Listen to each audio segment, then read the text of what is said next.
Today's question, పారా Olympics లో 2 బంగారు పథకాలు గెలుచుకున్న మొదటి భారతీయ మహిళ ఎవరు అంటున్నారు. Who is the Indian women to wins the 2 gold medals in para Olympics అని అడుగుతున్నారు. మన ఆప్షన్స్ అనేది అబ్జర్వ్ చేస్తే మను బాకర్ గారు వచ్చేసి 2024 లో ఫస్ట్ మెడల్ విన్ అవ్వడం అయితే జరిగింది. ఫస్ట్ ఇండివిజువల్ అండ్ టీమ్ కేటగిరీలో విన్ అయింది కూడా మను బాకర్ గారు ఫస్ట్. అలా విన్ అయిన వాళ్ళలో ఫస్ట్ ఉమెన్ కూడా మను బాకర్ గారు. తిను పారా ఒలింపిక్స్ కి సంబంధించింది కాదు.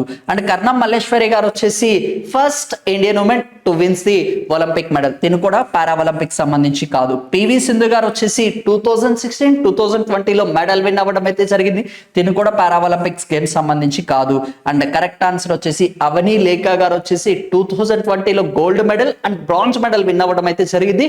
2024లో గోల్డ్ మెడల్ విన్ అవ్వడం అయితే జరిగింది. అలా విన్ అయిన వాళ్ళ పారా ఒలింపిక్స్ లో అవనిక లేఖ గారు వచ్చేసి ఫస్ట్ పర్సన్. Thank you.